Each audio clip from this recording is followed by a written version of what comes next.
There's something untouchable about people who grew up in the 1970s. Not nostalgic, not bitter, untouchable. Their minds were forged in a decade that exists now only in faded photographs and half-forgotten songs. A world so different from today that it might as well be another planet. Before safety became an industry, before childhood became a managed experience, before every moment had to be captured, curated, and approved. And if you were raised in that decade, you carry something inside you that cannot be taught, cannot be downloaded, and cannot be replicated. Let me take you back. It's 1975. You're 6 years old. Your mother sends you to the corner store with $2 and a handwritten list. Alone. No cell phone, no GPS tracker, no panic about stranger danger that hasn't been invented yet. Just you, the sidewalk, and the absolute certainty that you'll figure it out. And you do. Because that's what children did then. They figured it out. You navigated the world without supervision. You made change without a calculator. You spoke to adults without a parent translating. You walked home in the dark and nobody called the police. Psychologists call this early autonomy development. You call it Tuesday. While today's children are escorted, supervised, and protected from every possible risk until they're teenagers, you were solving real problems with real consequences before you lost your baby teeth. And your brain learned something that modern parenting has forgotten how to teach: competence. Think about what you survived without anyone thinking it was remarkable. You played outside until you were called in for dinner, not because of a schedule, because the sun went down. You rode in cars without seat belts, in the front seat, sometimes in the back of a pickup truck with your legs dangling off the edge. You drank from garden hoses, you ate dirt, you fell out of trees and got back up. And nobody pathologized it. Nobody wrote articles about your resilience. You were just a kid. And kids got hurt and kids got better, and that was life. But here's what's remarkable about that. Every scrape, every fall, every moment of figure it out yourself was building something in your brain that researchers now call stress inoculation. Small doses of manageable risk that taught your nervous system how to handle bigger challenges later. You weren't traumatized by independence. You were immunized by it. Today's kids are protected from everything, and because of that, everything feels dangerous. But you learned early that the world was survivable, that pain was temporary, that fear was just information, not an emergency. Now let's talk about boredom. You knew boredom in a way that's extinct now. Deep, endless, suffocating boredom. A summer afternoon with nothing to do, no internet, no streaming, no apps. Just you and time and the absolute necessity of creating your own entertainment. So you did. You built forts, you made up games, you rode your bike to nowhere in particular just to see what was there. You weren't stimulated. And in that void, your brain did something modern. Children's brains rarely get to do. It created. Neuroscientists now know that boredom is essential for creativity, that the absence of input forces the brain to generate its own output. That imagination doesn't develop when you're constantly fed content. But you didn't need a study to tell you that. You lived it. You made your own fun because there was no alternative. And in doing so, you built neural pathways for innovation, problem-solving, and independent thought that are now considered rare. And let's talk about information. You wanted to know something? You had to work for it. You couldn't Google it. You couldn't ask Siri. You had to go to the library, look it up in an encyclopedia, or find someone who knew and hope they'd tell you. Knowledge wasn't instant. It was earned. And because information required effort, you remembered it. You valued it. You didn't scroll past it in 3 seconds looking for the next hit of dopamine. You read entire books to answer one question. You watched entire documentaries without skipping. You listened to whole albums, not just singles. Your attention span wasn't fractured by infinite choice. It was trained by scarcity, and that gave you something modern minds struggle with: the ability to focus deeply on one thing for an extended period of time. Today, attention is currency, and you learn to spend it wisely because you didn't have unlimited amounts. Here's something else nobody talks about: you experience silence, real silence, not turn off notifications silence, but actual quiet. No background music in every store, no screens in every waiting room, no constant audio input demanding your attention. You sat in waiting rooms with magazines. You rode in cars looking out the window. You ate dinner without television. And in that silence, you learned to think, to reflect, to exist without constant stimulation. Psychologists call this reflective capacity, the ability to process your own thoughts without external interference.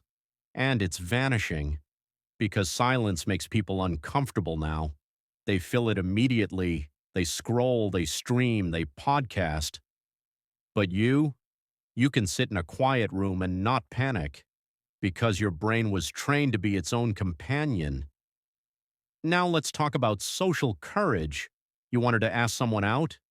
You had to do it face to face, or call them, on a phone attached to a wall, in a kitchen where your entire family could hear.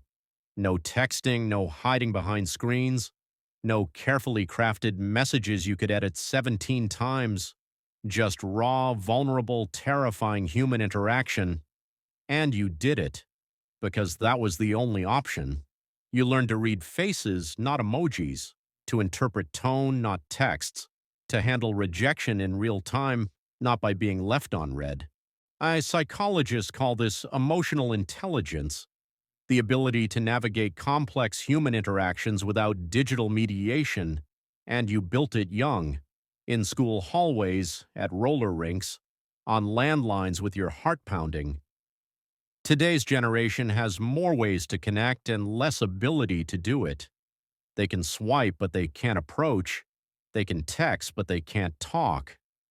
But you learn the hard skills first.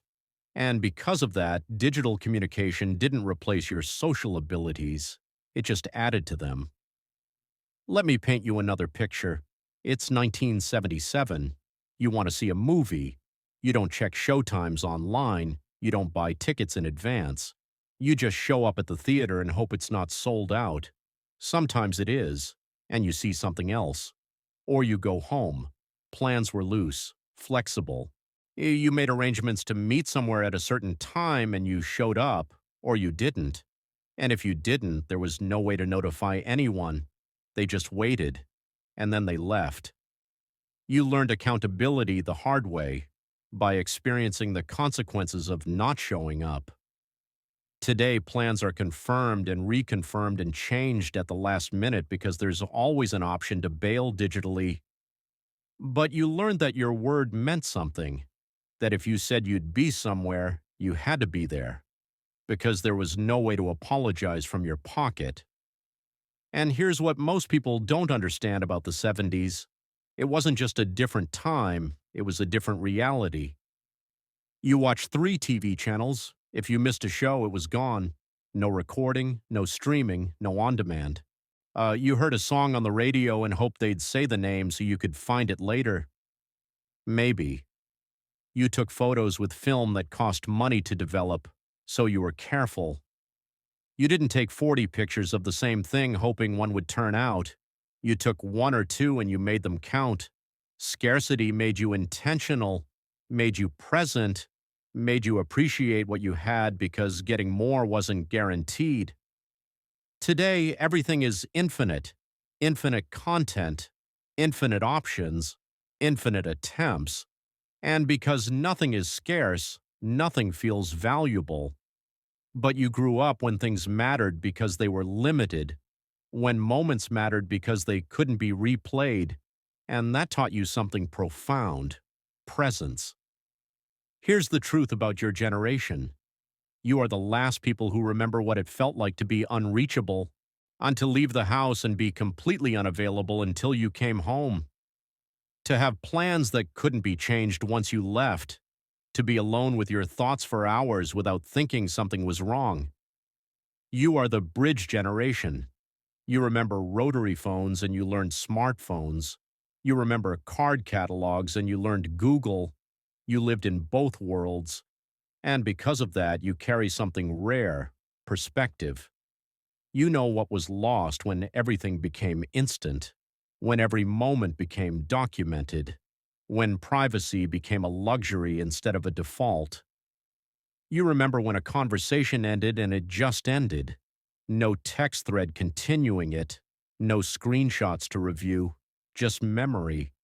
And you remember when your childhood was yours alone, not performed for an audience, not recorded for future scrutiny, just lived. So here's what I need you to understand. If you feel out of step with the modern world, it's not because you're outdated. It's because you were built for something deeper. You were built for patience in a world that demands instant. You were built for independence in a world that requires constant connection. You were built for presence in a world that's always elsewhere. You were built for reality in a world that's becoming simulation. And yes, that makes you feel like a relic sometimes. Like you're the only one who notices how strange it all became. Like you're speaking a language nobody under 40 understands, but you're not falling behind. You're holding steady. You carry skills that can't be taught from a screen, resilience that can't be downloaded, wisdom that only comes from living in a world that didn't explain itself, the ability to be bored and create anyway, the ability to be alone and stay sane, the ability to wait and not lose interest, the ability to commit and follow through, the ability to exist without an audience. You aren't obsolete, you're essential, and the world needs what you remember more than it knows. So tell me, what's the one thing from the 70s you wish today's kids could experience? Drop it in the comments. Let's see if we all live the same impossible childhood.